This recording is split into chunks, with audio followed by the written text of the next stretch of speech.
Hello po muli mga katambay.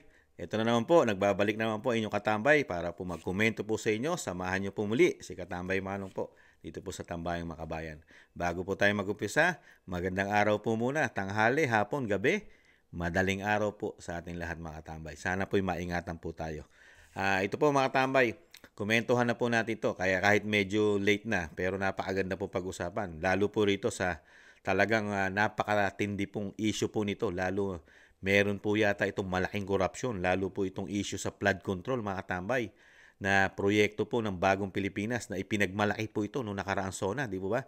Pero ngayon po, nadanasan po natin talagang yung proyekto po ay hindi po gumana yata o talagang wala naman yata ang proyekto. Pero ngayon po, ito po, pinag-uusapan po ngayon. Meron pong pahayag ang Pangulong Marcos Jr. rito at talagang pagdating po sa interview ay natanong po ng isang media na yung nabanggit po ang tungkol po o dito sa gusto niya itanong about sa dating Pangulong Duterte o sa pamilya Duterte, pero tigas po ang tanggi at ayaw pag-usapan po ng Pangulo pagdating po sa issue ng Duterte. Parang may iniiwasan po. Parang bakit kaya? Ayaw na ayaw niyang pag-usapan po pagdating po sa pamilya Duterte. Pero ito po, pakinggan po natin ang pahayag ng Pangulo dahil nga po napakarami pong namatay. Marami po kasi namatay eh. Lalo po itong nakaraan kay Katrina. Ay, kay Christine. Di po ba? Dito kay Christine, marami pong namatay mga katambay. Kaya nakakalungkot lang po. Hindi po natin idinanas ito. Hindi po dinanas ng mga Pilipino ito na napakaraming namatay lalo sa trahedya pagdating sa bagyo nung panahon ni dating Pangulong Duterte. Kaya nagkakaroon po ng comparison mga katambay. Ang mga nanunungkulan lalo ang presidente na nagdaan sa ating bansa. Ngayon po, magtatatlong taon pa lang, napakarami na po yata comparison tayo nakikita kay dating Pangulong Duterte at kay Pangulong Marcos Jr. Ito po, umpisahan na po natin ang kanyang pahayag at komentuhan po natin ang kanyang flood control project, mga katambay. I don't want to talk about, I need to talk about what's happened here. At nakita naman ninyo kung gaano kalaki ang naging sira sa infrastructure. At yun ang tinitignan namin, in-inspection namin. Tapos yung kabuhayan. At marami talagang, ang laki na talaga ng tubig. Marami nagsasabi, nababasa ko sa dyaryo, naririnig ko sa radyo, television, nasa ng mga flood control. Nandyan ang mga flood control, na-overwhelm lang. Tignan ninyo ang statistic. Nung bagyong Undoy. Mga tambay, na-overwhelm lang daw po ang mga Pilipino. Nandiyan naman po pala ang flood control. Lalo po yung mga nasagasaan po nito ng pagbaha. Ayan, katulad po ng Batangas. Nasaan po? Nandiyan lang po pala mga flood control. Huwag po kayo maghanap. At yung mga taga Bicol natin, taga Metro Manila, mga kababayan ko, ang flood control po ay nahandyan lang, na overwhelming lang po tayo. Ito po, mayroon pong comparison po rito ang Pangulo. Ito pong Undoy. Pakinggan po natin. 400 plus centimeters ang bumagsak na tubig. Dito sa Christine, ang bumagsak na tubig is about 700 plus. Halos doble ng Undoy. Kaya yung flood control ginawa natin para sa mga baha kagaya ng Undoy. Bago ito, kausapin nyo yung mga tao. Yung mga lugar na gumuho ang lupa, ngayon lang nangyari yan. Hindi pa nangyari sa buong buhay nila, sa buong kasaysayan ng mga lugar na yun na gumuho. Yan mga tambay, maliwanag po sabi ng Pangulo, huwag niyong sisihin yung flood control project niya. Huwag na huwag po kayo, nahandyan lang po yung flood control. Hanapin niyo po, 5,500 yan. Sabi ng Pangulo. Kasi ganyan po yung sinabi niya ng SONE. Huwag niyo pong sisihin ang proyekto ng Pangulo. Sisihin niyo po yung tubig. Yung tubig po, yung volume, napakarami po. 700 plus daw, ayon po sa Pangulo. Ang volume na bumagsak po. Doble pa kay Undoy. Mahigit pa sa doble. Kaya huwag nyo sisisihin ang flood control mga tambay. Ang sisihin nyo po yung tubig. Sisihin natin yung tubig na bumagsak mga tambay. Ayon niya sa Pangulo. Dahil nga dito po sa kanyang pahayag talagang yung tubig po ang may problema. Yung tubig, hindi po yung flood control mga kababayan ko. Walang problema ang flood control. Tubig.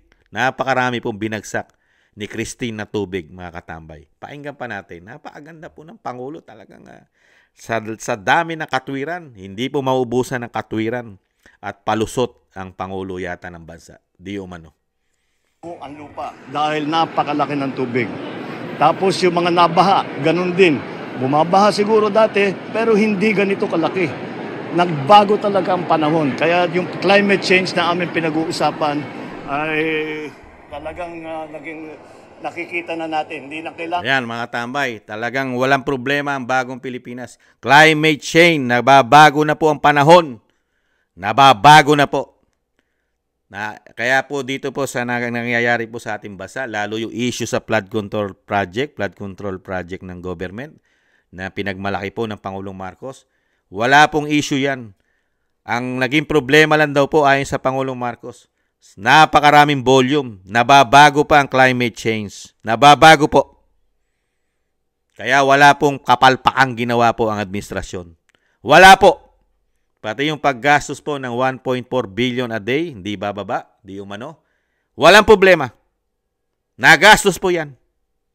Dahil lang sinisisi po natin ngayon, lalo ng Pangulo, sinisisi ng Pangulo, ang pinatatamaan po, pinariringgan ng Pangulo, ay ang tubig na bumagsak sa ating bansa.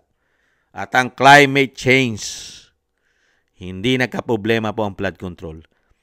Ang may problema po, nagbigay ng malaking problema po sa atin ay tubig at ang climate change. Mga katambay. Pakinggan po natin. Napakaganda po talaga mapahayag ng Pangulo eh.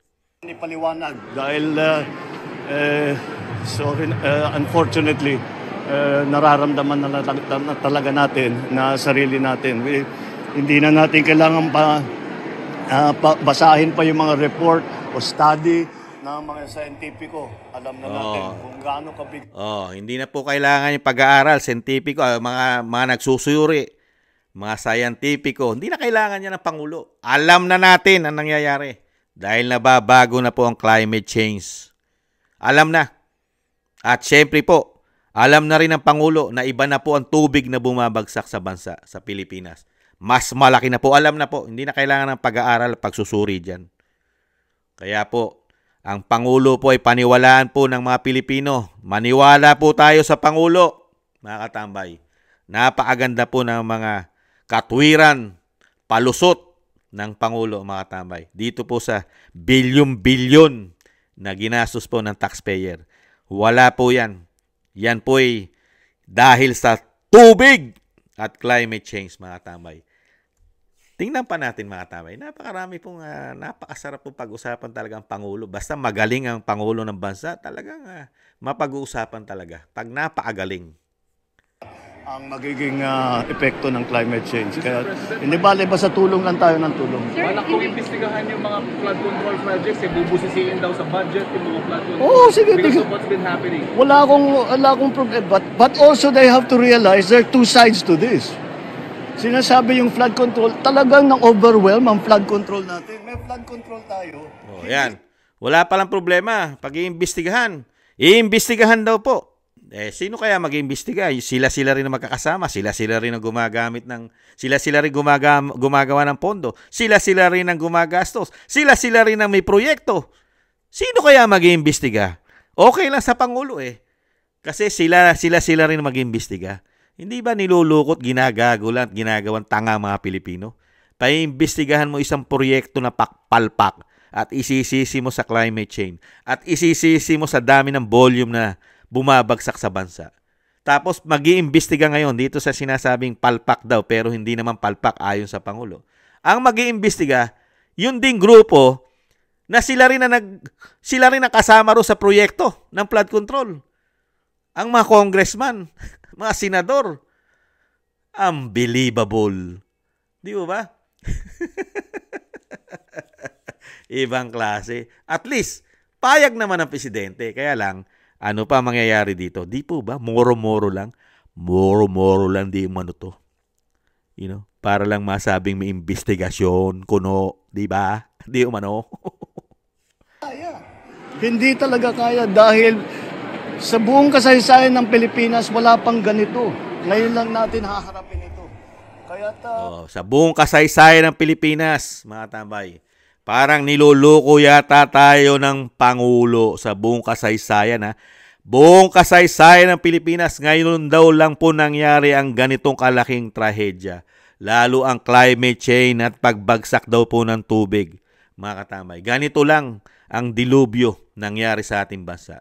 Nakalimot yata, tulog pa yata ang Pangulo. Pasinungalingan nyo po. Bigyan nyo po ng kritiko. Pasinungalingan nyo po na mali si Kamanong. Totoo po ba ang sinabi ng Pangulo na sa kasaysayan natin, ngayon pa lang nangyari ang ganitong trahedya?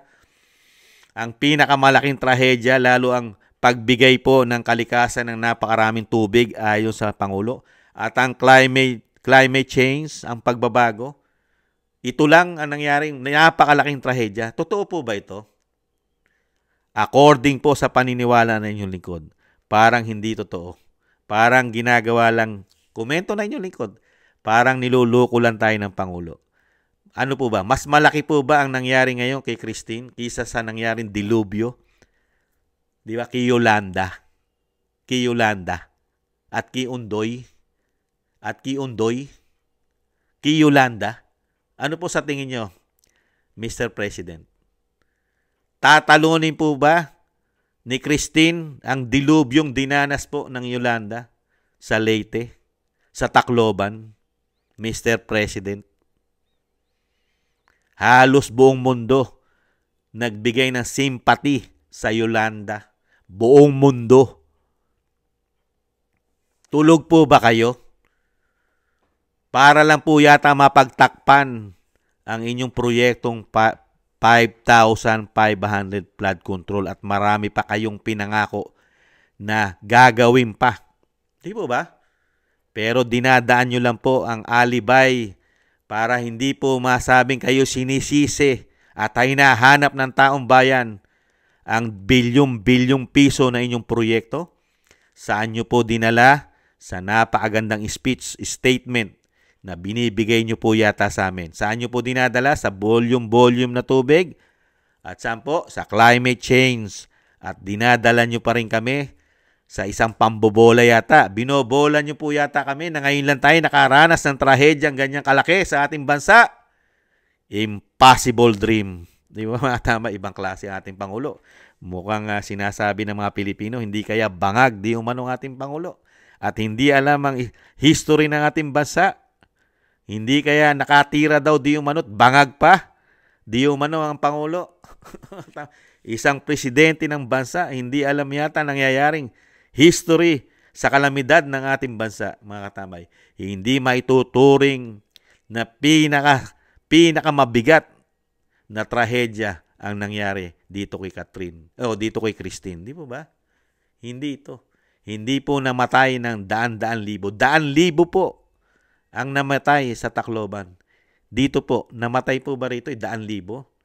Dahil lang po ito sa kapalpakan ng flood control. Flood control po kasi ang kapalpakan dito. Real talk. Di po ba? Pero kailangan po nilang itama yung mali. Yung mali, kailangan maitama, mga katambay. Pakinggan pa natin. dapat maunawaan talaga ng tao, hindi lamang yung budget ko, hindi kung ano yung science. What's the science? Follow the science. See what's happening. Tignan ninyo. Mga tambay ha. Huwag lang kayo doon sa budget. Huwag kayong manghinayang sa budget. Tingnan nyo yung science. Follow the science. Itong mga Pilipino na ito, itong mga kababayan ko, puro kayo kritiko. Puro kayo detractor sa Pangulo. Hindi kayo gumamit ng science. Follow the science kasi wala yung mga budget na yan, mga proyekto. Titingnan nyo rin. Kasi may science. Nababago na ang climate change.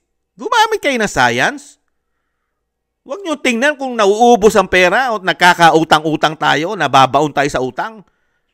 Titingnan nyo rin na nababago climate change at samahan nyo na science. Itong mga Pilipino na ito, tayong mga Pilipino, mga tambay, napakatalino ng ating Pangulo. Lahat may katwiran siya. Lahat na nangyayari. Kung maubos man ang pera ng Pilipinas, magka-bound man tayo sa utang. Yung nangyayari sa atin ngayon, hindi problema ng Pangulo yan. Wala siyang ginawang mali. Ang may mali dyan, climate change, saka science. Gumagamit tayo dapat ng science. Saka yung tubig na bumabagsak, hindi natin kontrolado. Di ba, Mr. President? Napakatalino po ninyo. Sobrang talino nyo. Talagang bright na bright po kayo, Mr. President. Napakagaling. Kaya kailangan pa natin magdagdag ng flood control. Yung 5,500 project ng Pangulo, gawin natin 1,000,000 nang matesting po natin ng climate change. At sinasabi ng Pangulo na science, mga tambay. 1,000,000 flood control ang ibigay natin proyekto, mga tambay. Hindi lamang dito. Nakita nyo ba yung nangyayari sa Espanya? Nakita nyo ba yung mga nangyayari sa iba't ibang lugar? Sa states, yung mga nangyayari. Ganyan din. Doon din sa mga lugar na yun, ngayon lang nangyari yan. Kaya gagawin natin. Ayan, mga tambay. Pambihira kayo. Sinisisi nyo ang Pangulo. Huwag nyo sisisihin. Dahil yung ibang bansa, dinadanas din ito. Espanya, pati Amerika. Huwag nyo sisisihin ang Pangulo. Dahil nga, yan po'y dala ng climate change at gagamitan ng science. Huwag nyo sisisihin. Basta may ginawa pong proyekto ang pamahalaan, lalo ang administrasyon po ng Pangulong Marcos. Kahit ito'y pumalpak, huwag nyo sisisihin. Ang sisihin nyo po climate change, hindi ang Pangulo. At yung science. Di po ba? Ibang klase. Baguhin natin ang mga design, patitibayan natin yung Ayan. mga infrastructure, mga flood control, yung mga slope protection, pati yung mga tulay. Lahat. Kaya pala. Yung proyekto po pala, ganun po pala. Mukhang nauhuli tayo sa sarili nating bibig, Mr. President. Di po ba? Di yun napansin? Nung unang pahayag niya, sinisisi climate change. Tapos yung daming volume na bumagsak. Yun ang sinisisi. Tapos kailangan daw gamitan ng science. Pero ngayon naman, ang sinasabi naman ng Pangulo sa atin ngayon, kailangan patibayin naman. Kailangan natin patibayin ang mga gagawin pa nating bagong design na flood control. Ibig sabihin, di ibig sabihin po pala, mahinang klase po yung ginawa natin 5,000 flood control, Mr. President. Kung meron man flood control, mahinang klase pala. At isang dali lang po'y sira. At kailangan po natin ngayon magbago ng design at kailangan patibayin pa ng patibayin. Kailangan na naman po pala namin magbigay na ng mga taxes. Dahil sa bago na naman pong plano. Hindi po ba dapat pag-aralan mo muna nyo ng science? Hindi po ba dapat na ilagay natin sa ating bansa, hindi flood control? Kailangan po natin science. Kasi po nangyayari po sa pera namin na nagiging sayang. Hindi po science. Sayang na sayang po ang nangyayari sa pondo po na nanggagaling sa amin. Sayang na sayang, hindi po science, Mr. President. Puro marurupok pala, dapok, mahinang klase pala. At kailangan po ngayon patibayin, pati mga tulay nasisira dahil mahinang klase pala, kailangan patibayin na. Ibang klase. Binabudgetan natin ng bilyon piso. Low standard pala, low standard. Mr. President, ano po nangyayari sa atin? Gagamitan pa rin ba natin na science yan? Kailangan natin baguhin, tignan natin na mas magandang design.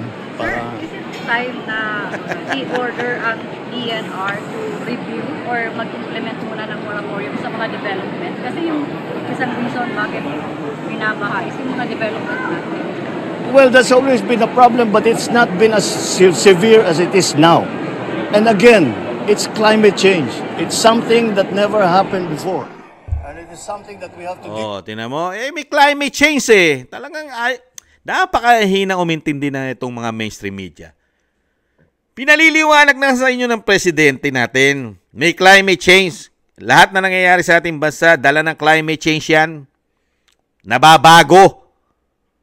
Kaya huwag kayong magreklamo kung tayo binabaha at nilulubog ang ating bansa. Climate change yan. Gumagawa ng proyekto ang Pangulo. Di ba? Nire-report niya sa SONA yan. Ngayon, may bago na naman siyang plano. Sundin nyo. Napakaganda ng plano ngayon sa flood control ng Pangulo. Pagagandahin niya ang design at patitibayin niya na ngayon. Pati mga tulay. Kaya, Ang gagawin nyo lang, kasama kami, kasama si Juan de la Cruz, kailangan namin mag-tax na naman. At kailangan natin mangutang ulit. Kailangan natin mangutang.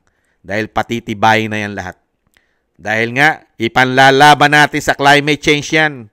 Yan ang magagandang idea ng Pangulo. The best! Huwag tayong manghinayang sa pera. Dahil una-una, hindi naman pera ng Pangulo yan. Sitting pretty siya yan. Pera ng taong bayan yan. Bakit ka manghihinayang? Di ba? Mahinang klase na igawa ng una. Kailangan patibayin dahil kailangan ng science. Kailangan gamitan ng science. At itong walang utang na loob na climate change na ito. Di ba? Sinasayang ng climate change ang pera ng bayan. Sisihin natin ang climate change. Ang climate change ang dapat sisihin dito. Niwawaldas ng climate change ang pera ng taxpayer dahil mahinang klase po yung nagawa at kailangan patibayin na. Di ba mga tambay? Unbelievable. There's no other way. It's something that we have to deal with. We have to be smarter. We have to be more technologically aware of what is available so that we can reduce the effects. And that is why pinaglaban natin yung Loss and Damage Board na dalhin dito sa Pilipinas dahil sana sila itutulong sa atin para ayusin lahat yan. Okay? Thank you. 150 dead, sir. Are you satisfied with how we responded with Typhoon Christine? I'll tell you the truth. It's never enough. It's never enough. I wish we could do more. We're doing everything that we can. But, you know, when you lose a life, you lose a life. What can you do about that? It's terrible tragedy. Thank you. Thank you. Real talk, Mr. President. Parang hindi kayo nanghihinayang sa buhay ng mga Pilipino na nawala. Talagang parang sinasabi nyo, pagka talagang mawawala. At okay lang sa inyo. Ganon po ba ang isang Pangulo kung paano po magprotekta sa kanyang mga kababayan, lalo tayong mga Pilipino?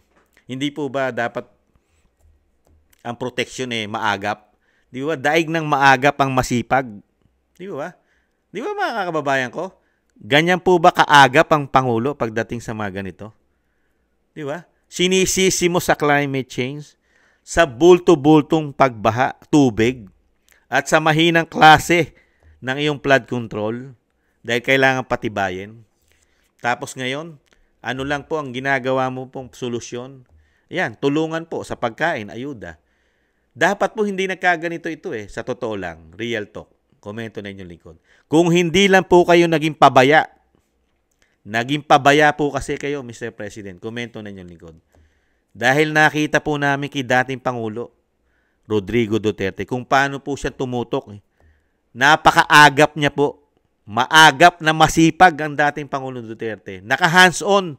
Malayo pa kahit anong klaseng bagyo ito. Mahina man malakas.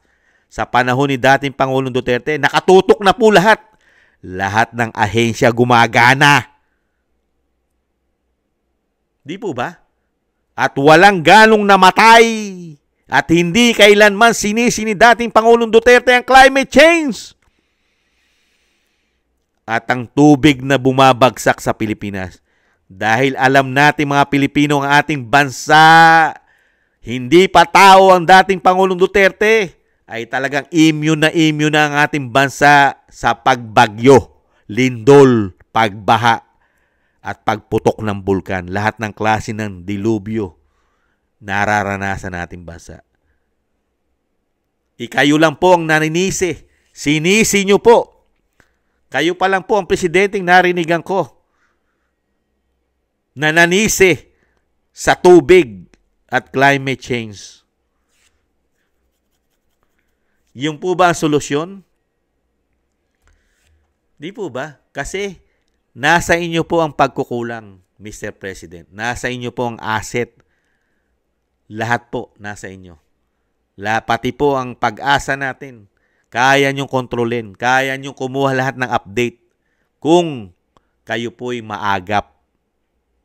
Maagap. Ngayon lang po kayo nakikitang masipag. Huli na.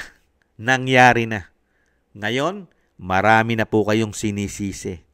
Marami na po kayong alibay sa mga Pilipino. Lalo po sa proyektong flood control. Pagkukulang nyo po yan. Unang-una, hindi nyo po napagtuunan ng pansin ng mga Pilipino na ito'y lumikas. Lumikas! Handa na ang lahat, pati ang mga kanilang evacuation center. Handa na lahat.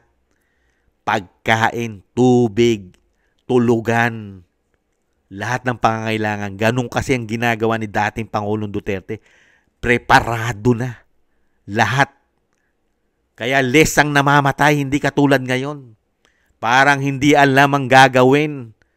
Parang nanguhula lang. Tapos sisisihin. Sanay na sanay manise, mga tambay. Yata. Kasi pati climate change nadadamay at pati ang volume ng tubig. Ibang klase. 6 na taon. Magtatatlong taon. Magtatatlong taon ang proyekto ng flood control na napakahinang klase pala. Ngayon, may bago na naman pong design na gagawin. Bagong design. Patitibayin na. 3 taon. Magtatatlong taon na po siya sa pwesto. Sa tingin nyo, titibay? 3 taon na lang. Ano magagawa ng isang presidente sa loob ng 3 taon? Nasaan ang build better more? Marami pang issue. Marami pa po kayong issue, Mr. President. Hindi lang po flood control. Nahandyan pa po ang Maharlika Fund. Ang mga ginturaw na tumatakbo. Kusang nawawala raw sa Central Bank. At ang PhilHealth, may problema pa rin po kayo dyan. Naglabas po ng TRO ang Supreme Court. Hindi po tama ang paglabas ng pera sa PhilHealth. Napakarami po. Hindi lang po flood control ang issue nyo, Mr. President. Lalong-lalo na po ang issue nyo sa inyong kalusugan ay inyong bisyo di umano. Ang inyong bisyo hindi pa nakakalimutan ng mga Pilipino. Buhay na buhay pa si Cathy Binag at si Jonathan Morales. Yung hawak nilang USB, hawak pa nila hanggang ngayon. Marami na yatang nabigyan at kumalat na po yata yung USB. Kaya po nababansagan po kayo. Ang ginagawa nyo lang po, kahit po kasagsagan ng bagyo, nasaan po daw kayo? Nasa kasalan? Totoo po ba yon? Nasa party? Totoo po ba yon? Mas inuuna nyo po daw tutukan ang presyo na inyong katawan. Party, kasalan. Di po ba? Yun ang sinasabi ng mga Pilipino. May katotohanan po ba yun, Mr. President? Kaya bandang huli, pag naipit na po at kulang na kulang po, hindi po kayo nakakaitaan na kayo po ay talagang hands-on. Hindi po kayo hands-on yata sa nangyayaring kalamidad sa ating bansa. Ilan pa lang po yan? 3 pa lang po yan. Di ba? 3 pa lang. Pero nangyayari po sa mga Pilipino, ganito po ang kanilang pag-shoulder o pag-handle sa sakuna. Nakakalungkot lang po.